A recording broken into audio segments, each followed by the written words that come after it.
佢咧頒獎儀式咧就會喺呢一個馬匹農場舉行嘅，咁啊，所以一陣間如果想睇呢一個頒獎儀式嘅咧，就早啲去呢一個流水圈霸定位啦。咁嘅打比都係大家公認係近幾年咧就最形勢冠軍嘅一屆，但係依家又獨贏，因為即係個大二嘅地位都仲係1號幾一枝獨秀嘅小鳥天堂。咁但係失落咗經典杯，如果睇歷史唔緊要喎。佢頭先有個3隻浪漫勇士、無由利包贏經典一輪，都係輸經典杯，再贏打比嘅。我睇下呢一隻小鳥天堂可唔可以即係同佢哋並肩睇齊啦？喺呢一項賽事入邊。經典杯賽事都適合咗佢有數字天文啊嗰啲嘢。大家好，我係寶馬香港打比大使甄子丹。馬年系列其中一場重頭戲，4歲馬經典賽事系列嘅尾關，寶馬香港打比大賽即將開始。馬迷們準備啦，我哋好快就可以一齊見證4歲新星嘅誕生。頒獎儀式將會喺馬匹亮相圈舉行，一陣見。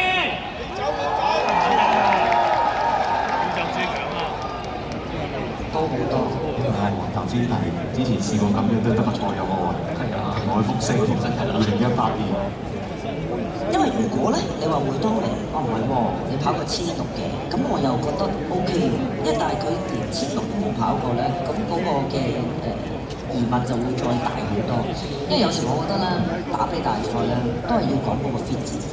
，fit 可能即係可以克服到嗰個嘅場地問題。我就係信咗呢一點。就係靠個 fit 字克服呢個問題。因為你問我講，即係如果你話金槍60，2000合唔合適，唔好話合唔合適㗎，贏咗咁唔好話一定唔係唔得啦，係咪先？但係當時嗰一刻我就相信係勇鋭多啲咯，質素係啦，勇鋭啊，質素啊咁樣。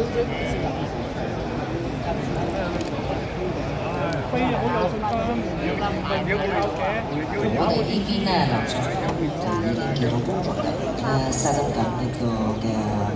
頒獎儀式嘅獎杯啊，成啊啲。記得完咗呢場賽事啦，各位現場嘅馬迷朋友們咧，可以過翻嚟流場圈，買咗上呢次今屆嘅寶馬打比大賽頒獎儀式。喜豬龍啦，除咗天位咧，佢亦都著咗綠燈嘅。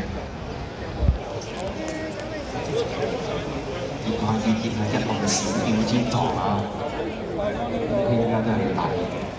所以生活化有啲幾實，因為出面好多馬都有啲紅嘅㗎嘛。同埋即係我諗好多賽區第一次喺呢個位起步咧，好多觀眾喺你隔離歡呼緊啊！每當佢都有啲學執㗎啦。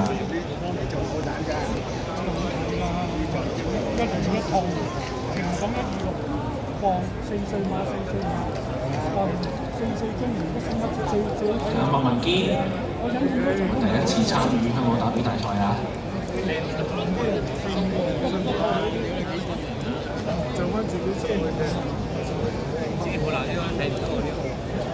小鳥天堂嘅話，會希望有個偏慢嘅動作。你前一場贏佢失咗輪，跟住佢知得結果本身嚟嘅。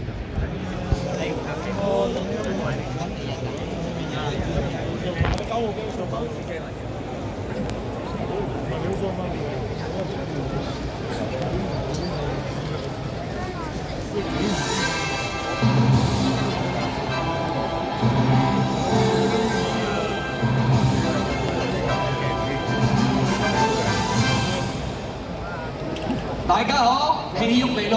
喎，寶馬香港打比大賽2026紅燈亮起，馬匹就安排上去入閘啦。好啦，首先安排上去入閘嘅馬有瑞盛人生、幸運派彩、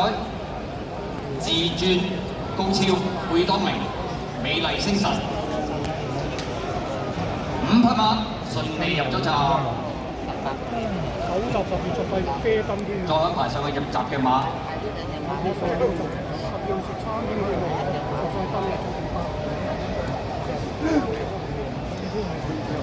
有紫荊、全靈、標誌宇宙。白鹿金剛順利埋，至尊貴寶，剩翻4匹馬。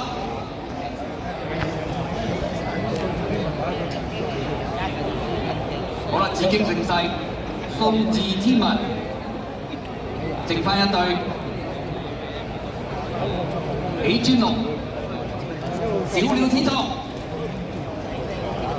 全部馬匹準備妥當，七場賽事。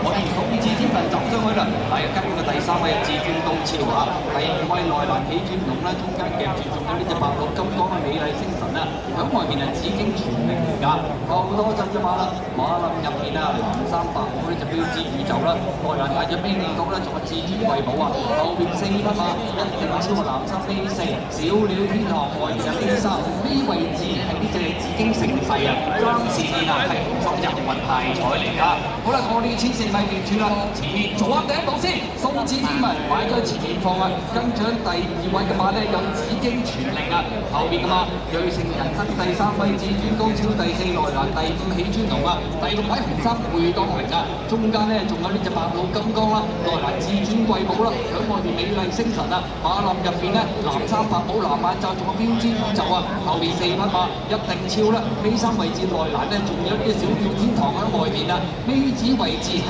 紫荊盛世啊，暫時跌啦，仍然係幸運派彩嚟㗎。好啦，到呢個800米段處啦喎，前面放馬咧仲係呢隻數字天文嚟㗎，跟住第2位有紫荊傳靈啊，位置變動上面都唔大㗎啦，瑞成人生跟住第3啦，至尊高超外邊第4埋邊第5喜尊龍，第6位白鹿金剛埋邊咁啊至尊貴寶啊，後邊馬咪有標誌宇宙，褪咗啲喎回當啊，等內欄有一定超。